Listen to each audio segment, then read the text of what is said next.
The first time Ethan Cole dragged the black stove pipe through the snow, the sound alone turned heads. It screeched against frozen gravel and ice, a long, ugly metal cry that cut through the quiet of the valley. A couple of guys looked up from splitting wood. Someone stopped mid-drag on a cigarette. Another guy just laughed, one of those laughs that didn't ask permission. "What the hell is he doing now?" someone said. Ethan didn't look up. He leaned his weight into the pipe, boots slipping, breath puffing out in thick white bursts. The pipe was heavier than it looked, cold enough to bite through his gloves. It left a dark scar in the snow behind him, like the land itself was shaking its head. The cabin sat at the edge of the camp, closest to the tree line. It had been thrown together years ago by someone who'd planned to stay one winter and never came back. The roof sagged. The door never shut right, but it was dry, and right now dry mattered. Ethan wrestled the pipe inside and slammed the door with his shoulder. The laughter faded to muffled echoes outside. Inside, the cabin smelled like wood smoke, damp wool, and the faint metallic tang of rust. A small cast-iron stove squatted in the corner, its legs uneven, its belly blackened from decades of use. The fire inside burned weak and sullen, like it resented the effort. Ethan dropped the pipe and stood there for a second, hands on his knees, catching his breath. His ribs ached when he inhaled. Everything ached when he inhaled. That's what happened when you crossed 45 and spent most of your life doing work that paid in cash and pain. He straightened up and looked at the bed. It was barely a bed. A plywood platform raised a foot off the floor, topped with a thin mattress that had seen better decades. 2 army blankets lay folded at the foot, their olive color faded to something closer to brown. Above it, the wall bore faint scorch marks where the old pipe had once run straight up to the roof. That was the normal way, the safe way, the way everyone did it. Ethan shook his head. "Heat rises," he muttered to himself. "That's the problem." He crouched and opened the stove door. The fire flared briefly, throwing orange light across the cabin. He fed it another split log, listening to the familiar crackle. Then he picked up the pipe. He'd measured twice. 3 times, actually. From the stove outlet across the floor under the bed platform, then back up and out through the wall where a thimble already sat. The math wasn't complicated, but the idea was.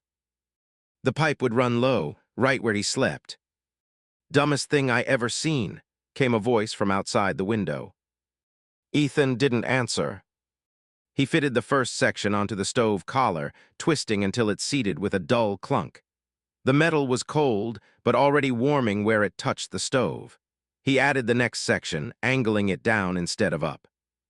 That's when the laughter really started. It came through the thin walls in waves. He trying to gas himself. Running that thing under his bed, man's begging for it. Guess we'll find him stiff by morning. Ethan paused, pipe in his hands. He closed his eyes for a second.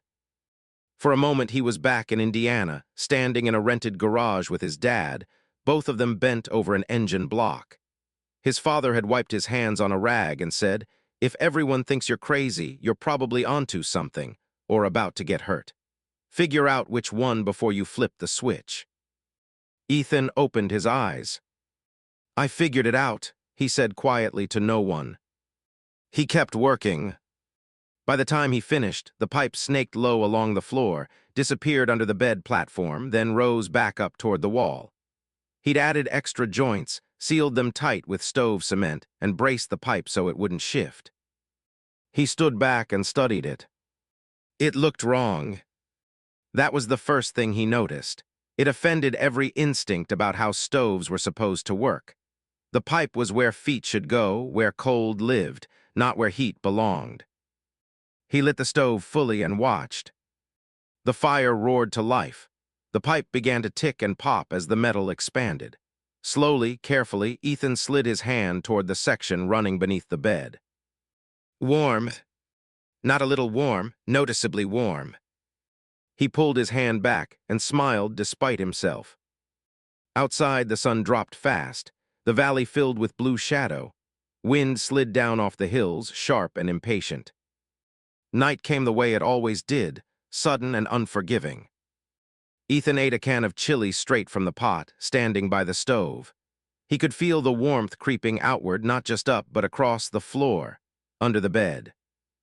He lay down fully clothed, boots off but jacket on just in case. The mattress felt different beneath him, not cold, not icy. He waited. The cold usually found him first in his hips, then his lower back. It crawled in slow and mean, settling into the bones. This time it didn't. Instead, there was heat. Real heat. It radiated upward, gentle but steady, soaking into the mattress, into him. The stove pipe hummed faintly, a living thing under the bed. Ethan exhaled, long and slow. 40 degrees, he whispered, thinking of the thermometer nailed to the wall. Thinking of how it usually read 10 at best, even with the stove roaring. Outside, someone laughed again, a short bark of sound fading quickly. Ethan didn't care. For the first time since October, he slept without shivering. Morning broke brittle and bright. Frost glazed the inside of the window. Ethan sat up, disoriented, then laughed out loud. He was warm. Not just okay, warm. He grabbed the thermometer. 58 degrees. His breath caught. That's not possible. He checked it again, same number. He swung his legs over the side of the bed and felt the heat rising from below, steady as a heartbeat. Outside, boots crunched, voices murmured. A knock hit the door. Hey, someone called, you alive in there? Ethan smiled, already knowing this winter had just changed. By noon, everyone knew. Not because Ethan told them. He didn't, but because heat has a way of announcing itself. It leaks. It shows up in small, undeniable ways. Steam curling from a coffee mug that usually went cold in minutes. Boots drying without being shoved inches from a flame. A man standing inside his own cabin without his coat on in January. Ethan stepped outside to split wood, the axe biting clean through frozen pine. His breath still puffed white, but his hands weren't shaking. That alone felt like a small miracle.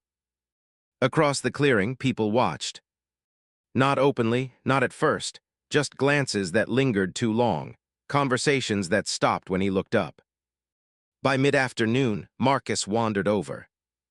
Marcus was the kind of guy who didn't waste words. Former oilfield hand, shoulders like fence posts, beard gone mostly gray. If Marcus came to you, it meant something. You mind if I come in? Marcus asked. Ethan nodded. Door sticks, kick it. Marcus stepped inside and stopped short. The heat hit him immediately. Not the face blast you got standing in front of a stove, but an all-over warmth that made your shoulders loosen without asking permission. Well, I'll be damned, Marcus said quietly. Ethan leaned the axe against the wall, pipe S under the bed. Marcus crouched, ran a hand along the warm floorboards. His eyebrows climbed. You always this reckless, Marcus said, or is this new? Ethan snorted. You always this curious? Marcus stood, shaking his head slowly. I've slept cold my whole damn life, he said. Never thought the answer was right under me. Word spread faster after that. Denise came by with a thermos and too many questions. Old Ray shuffled in, coughing, just to stand near the bed and soak it in like sunlight. Even people who'd laughed the loudest the night before now leaned in doorways, quiet, calculating. You ain't worried about carbon monoxide? Someone asked. Ethan pointed to the code detector mounted by the door. New, batteries fresh. What about fires? Clearances doubled, pipes sealed, stoves drafting clean. He de-thought about all of it, because if he hadn't, someone could get hurt, and that would sit on his chest heavier than any winter. By evening, 2 men asked him to help reroute their pipes. By the next morning, 5 more. The camp turned into a clanging workshop. Pipes dragged through snow. Sparks flew as people cut and fitted metal. Ethan moved from cabin to cabin, measuring, explaining, warning. Don't slope it wrong, he said more times than he could count. You want draft, not smoke. People listened, that was new too. But not everyone was convinced. Rick showed up just before dark on the third day. County truck, clean boots, clipboard tucked under his arm like a shield. He stood in the middle of the clearing, eyes scanning the low-running stove pipes now visible through open doors. "Well," Rick said, "this explains the calls." Ethan felt the warmth in his chest cool fast. "Calls about what?" Marcus asked. "Safety," Rick said. "Fire risk, improper stove installations." "They're working," Denise said. "People are warm." Rick nodded. "Warm people can still burn to death." Ethan stepped forward. "They're installed right, clearances met, draft tested." Rick raised an eyebrow. "You certified?" "No," Ethan said, "but I know what I'm doing." Rick scribbled something down. "That's usually what scares me." The wind picked up, sharp and biting. As if on cue, the temperature dropped fast, the kind of cold that didn't negotiate. Rick glanced at the cabins, at the people watching from doorways. "I'll be back," he said. "Don't make any changes until then." He drove off, leaving silence behind him. That night, the cold came harder than it had all week. Ethan lay awake, listening to the pipe hum beneath him. It was steady, comforting until it was. A sharp metallic pie. NG snapped him alert. Then another. The pipe shifted slightly under the bed. Not much, but enough. Ethan sat up, heart racing. He slid off the mattress and crouched, flashlight in hand. The support brace had loosened, wood contracting in the cold. The pipe sagged just a fraction. "Too close." "Damn it," he whispered. Outside, the wind screamed. He tightened the brace with numb fingers, jaw clenched. The metal burned hot against the cold air. He worked fast, breath shallow. When he crawled back into bed, his hands shook, not from cold, but from the realization. This worked, but only if it held. And Winter wasn't done testing it. Before dawn, someone banged on his door. Ethan was on his feet instantly. It was Ray. "Smoke," Ray wheezed. "Tom's place." Ethan grabbed his coat and ran. Tom's cabin sat low in a drift, pipe glowing faint red through a gap in the wall. Smoke curled where it shouldn't. Ethan burst inside, eyes stinging. Tom sat on the bed, coughing, panic written all over his face. "Pipe sagging," Tom said. "I didn't brace it right." Ethan yanked the stove door closed, killing the draft. He shoved the window open, cold air flooding in. Marcus and Denise rushed in behind him. They got Tom outside, wrapped him in blankets. He was shaken but alive. The camp stood silent in the cold dawn. Rick's clipboard words echoed loud now. Ethan stared at the smoking cabin, guilt gnawing at his gut. This idea could save them. Or it could cost everything. He squared his shoulders. "We fix it," he said. "All of them today." Marcus nodded, together. The sun crept up, pale and unforgiving. And the real test was just beginning. The storm hit before they finished fixing the first cabin. It rolled in low and mean, a wall of white that swallowed the tree line and erased the road like it had never existed. Wind slammed into the camp hard enough to rattle loose boards. Snow came sideways, dense and furious, the kind that filled your mouth if you tried to breathe wrong. Ethan felt it in his chest before he saw it, pressure dropping, air thickening. His father used to call it weather with intent. "Everybody inside," Ethan shouted, voice tearing in the wind. "Now." They moved fast because fear does that to people when it's earned. Doors slammed. Someone tripped and went down hard, popped back up without a word. Pipes clanged under beds as stoves were stoked one last time before hatches closed. Ethan ran cabin to cabin, checking draft caps, knocking ice free, reinforcing braces with whatever hands were closest. Marcus caught up to him near Denise's place. "Rick ain't gonna like this," Marcus yelled. "Rick ain't here," Ethan shouted back. "We are." The wind answered with a scream. By nightfall, the storm owned everything. The world shrank to walls and breath and sound. Snow piled against doors so heavy it bowed them inward. Power lines, long abandoned, hummed, and then snapped somewhere up the road. Inside Ethan's cabin, the stove roared like it knew what was at stake. The pipe under the bed glowed a dull, dangerous orange. Too hot. Ethan cursed under his breath. He throttled the air intake, watching the flame drop, counting heartbeats until the glow faded to a safer black. He lay down anyway, boots on, flashlight within reach. An hour passed. Then another. The pipe hummed, the cabin stayed warm. Outside, something crashed. Ethan sat up, heart in his throat. A radio crackled to life on the shelf. Marcus's voice punched through the static. Ethan, Tom's place again, walls iced, drafts choking. I'm coming, Ethan said, already moving. He wrapped a scarf around his face and shoved the door open. The storm hit him like a punch. Visibility dropped to nothing. He followed the rope they'd strung between cabins earlier that day, hands sliding along it, counting steps. Tom's cabin loomed out of the white.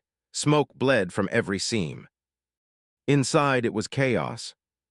The pipe had iced over where it exited the wall, trapping smoke inside. Tom and another man crouched low, eyes red, coughing hard. Ethan smashed the ice free with a hammer, fingers screaming as cold burned through his gloves. Smoke surged outward, replaced by a clean, fierce draft. The pipe groaned, then steadied. Out, Ethan barked, both of you now. They stumbled into the storm, gasping, alive. Ethan leaned against the cabin wall, chest heaving. This was it. This was the line. He could shut it all down, tell people to rip the pipes out, go back to freezing but safe. Or he could hold the line and make it better. He thought of the thermometer, of waking up warm for the first time in months, of Ray's shaking hands finally steady, of Denise laughing yesterday like she'd forgotten how. He keyed the radio. Listen up, he said. No one touches their stove alone. If there's a problem, you call it in. We watch each other tonight. Static, then voices, one by one. Copy. Got it. I'm here. The storm raged. NC. To his cabin again, Ethan lay awake, eyes fixed on the pipe. Sometime near dawn, the wind began to weaken. Not stop, just lose its edge. The pipe cooled to a safe warmth. The cabin settled. Ethan slept in short, broken pieces. Morning came gray and stunned. The camp looked battered but standing. Drifts buried half the doors. Pipes jutted from walls like scars. But smoke rose clean and straight. People emerged slowly, blinking, stunned by survival. Rick's truck couldn't make it in that day, or the next. When he finally arrived, 2 days later, he found something he didn't expect. No sirens, no bodies. Just people alive because they refused to freeze. Rick walked through the camp in silence, eyes tracing every pipe, every brace, every modification. He stopped in Ethan's doorway. You got lucky, Rick said. Ethan met his gaze. We got smart. Rick exhaled slowly. Off the record, he said, this kept folks alive. The storm clouds broke, sunlight spilling into the valley. For the first time, the laughter didn't come from doubt. It came from relief. Spring came slowly, teasing the valley with stolen moments of warmth. Patches of mud appeared between the snowdrifts. The sun lingered longer and the creek whispered under thinning ice. By the time it arrived for real, the camp had settled into something resembling rhythm, a fragile order built from metal, fire, and sheer stubbornness. The stove pipes hung overhead in every cabin now. They weren't beautiful. They were corrugated, scratched, patched, and sometimes a little crooked, but they worked. And that was enough. Nobody laughed at them anymore. People walked past them with quiet respect, brushing snow from their shoulders and murmuring thanks. Ethan sat on the steps of his cabin one morning, holding a chipped enamel mug of coffee. Steam rose slowly, catching in the weak sunlight. His hands were scarred from months of handling metal, splinters, and frozen rope, but they didn't shake like they used to. He took a sip, warm liquid grounding him in ways more than just physical. Marcus plopped down beside him, chewing on a piece of jerky. You ever think about patenting it?